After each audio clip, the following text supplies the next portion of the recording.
appointed defense lawyers who are immature, inexperienced, very young.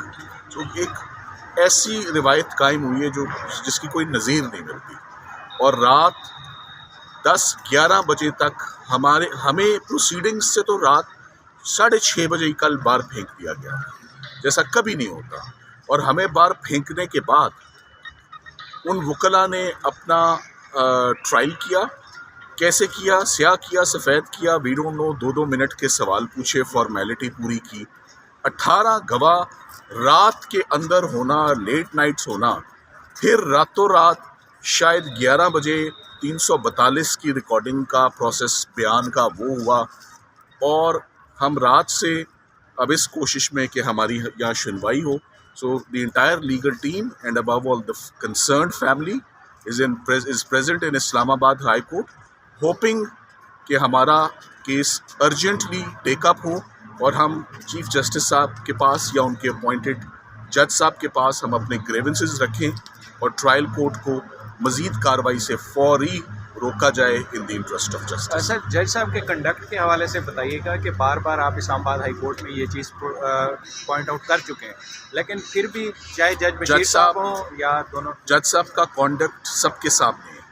जज साहब को एहतियात बरतनी चाहिए थी जब 2 दफ़ा इस्लामाबाद हाई कोर्ट ने उनका किया हुआ ट्रायल कलअदम करार दिया, 2 दफ़ा तमाम रिकॉर्ड किया हुआ एविडेंस और प्रोसीडिंग्स विशिएट हुई। सुप्रीम कोर्ट ने बड़े वाज़े अल्फाज में बता दिया कि ऑफिशियल सीक्रेट्स एक्ट का इतलाक़ होता है या नहीं होता।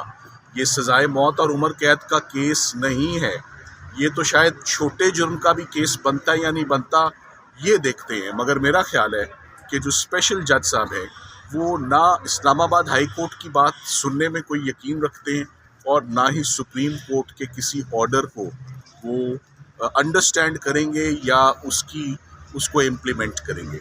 तो ओवरऑल मैं कल भी बोला, अभी भी बोलता हूँ कि आप आइन को, आर्टिकल 10 को, आप फेयरनेस को, आप वकला को, आप वकला के रोल को, आप उनके फंक्शन को टू डिफेंड पीपल, आप इस सारे प्रोसेस को अब दफन कर दें, क्योंकि जो हमने कल देख लिया है साइफर केस में वो इससे पहले, और अब हमारी बात में बहुत वज़न है क्योंकि जहां हम खड़े हैं उन्होंने 2 दफ़ा इन्हीं जज साहब को बताया कि आप क्या कर रहे हैं, 2 दफ़ा। ये तीसरी मर्तबा आज हम आए में, उम्मीद करते हैं कि टाइमली वक्त से पहले, इससे पहले कि बहुत बड़ा नुकसान वो जज साहब कर दें, उनको फौरी तौर पे रोकना चाहिए स्ट्रेट अवे। Thank you.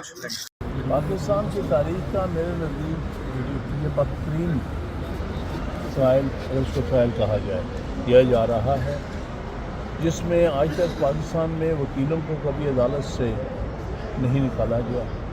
पहली दफ़ा डिफेंस लॉयर्स को अदालतों से निकाला गया जहां उन्होंने जरा करनी थी, और जरा अपने मनपसंद वकील से करवाई गई जो कि जिला इंतहा से। और उसके अलावा पहली दफ़ा वकीलों पर बंदूकें तानी गई है। जो वाक़यात सामने आए हैं कि उनके एक छोटे कमरे में ले जाकर उनको खौफजदा करने की कोशिश की गई है और उन पर बंदूकें तानी गई हैं, जो कि एक बदतरीन मिसाल है मुल्क में इंसाफ के निज़ाम को जो है वो परवर्ट करने की।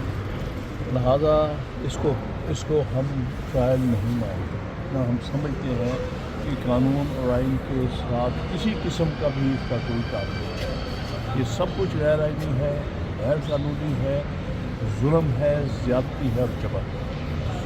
इस्लामाबाद हाई कोर्ट ने साइफर केस को 2 दफ़ा कलअदम करार दिया था और दोबारा वो गवाहों पर जेरा और बयानात सारे, लेकिन उसके बावजूद भी फिर अपने जो वकला थे, जो अक्यूज़ थे, उनके वकला को नहीं अंदर जाने दिया और सरकार के वकला को पेश किया गया। ये कानूनी तौर पे या कानून इस हवाले से क्या इसके अंदर बढ़ जाए? कानून में इस किस्म की कोई इजाज़त नहीं है कि किसी भी अक्यूज़ के मनपसंद वकील के अलावा कोई और जिरा करे, क्योंकि ये एक बुनियादी हक़ है आइन के मुताबिक, जिसको हम कहते हैं right to counsel of your choice. ये बुनियादी हक़ है। आप किसी भी मुल्ज़िम को उसके पसंद के वकील से अलग नहीं कर सकते। اسی کو وکیل بننے کا رائٹ ہے جس کو ملزم اپنا وکیل بنائے اور جس کو ملزم سمجھے کہ وہ اس کو ٹرسٹ کر سکتا ہے بطور وکیل کے. لہٰذا کسی ایسے شخص کو وکیل کرنا اسٹیٹ کے ایکسپینس پر جس کو ملزم اپنا وکیل نہیں تصور کرنا چاہتا، نہ سمجھتا ہے کہ وہ اس کے لیے ایک وکیل کا کے جو ہے فرائض انجام دے سکتا ہے، یہ واضح طور پہ آئین کے خلاف ورزی ہے. سر جو کل کی کارروائی ہوئی ہے اسی کو چیلنج کریں گے یا قلعدم قرار دینے کے بعد سے اب تک کی تمام کارروائی سائفر کیس کی اس کو چیلنج کریں گے، حکم امتناع کی درخواست کریں گے؟ میں سمجھتا ہوں ساری کارروائی غیر آئینی اور غیر قانونی ہوئی ہے. جب اس کو انہوں نے واپس کیا ہے، وہاں پر ریمانڈ کیا ہے، اس کے بعد کی کارروائی جو ہے وہ بالکل غیر آئینی اور غیر قانونی ہے. اور ابھی صرف کل کی نہیں بلکہ جو ہفتے والے دن بھی کارروائی ہوئی ہے جس میں کہ ایک معقول وجہ تھی ایڈجرنمنٹ کی ٹرائل لائر کی، اس کو ریجیکٹ کر کے اپنی من پسند ایک ڈیفینس کاؤنسل جو ایکچولی پروسیکیوشن کا حصہ ہے، وہ پروسیکیوشن ٹیم میں سے ایک شخص کو سلیکٹ کر کے بطور ڈیفینس کاؤنسل کے لگایا گیا ہے. اور اس کا مقصد صرف اور صرف یہ گارنٹی کرنا ہے کہ کنوکشن ہو سکے دونوں ملزمان. سائفر کیس کے ساتھ اسی اڈیالہ میں 2 اور نئے پریفرنسز بھی چل رہے ہیں اور جیل ٹرائل چل رہا ہے. اس کے خلاف اسلام آباد ہائی کورٹ میں درخواست آئی تھی اور اس پہ 23 جنوری کو ججمنٹ بھی ریزرو ہوئی کہ آج 30 جنوری ہے، وہ فیصلہ نہیں سنایا گیا. تو آپ سمجھتے ہیں کہ جو آپ آج لائرز آئے ہیں، بڑے سینئر وکلاء ہیں اور آج آپ سٹے مانگیں گے تو آپ کو یہ سٹے مل سکتا ہے؟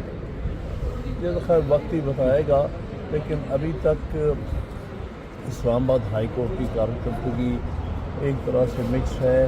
کچھ ججز کے بارے میں ہم محسوس کر رہے ہیں کہ انہوں نے آئین اور قانون کی ضروریات پوری نہیں کی، لیکن کچھ ایسے ہیں جنہوں نے اچھے آرڈر پاس کیے ہیں جن کی وجہ سے یہ 2 دفعہ یہ کیس اور یہ ٹرائل کویش ہوا ہے. لہٰذا ہم امید کرتے ہیں کہ پھر اسلام آباد ہائی کورٹ انصاف کے اصولوں پر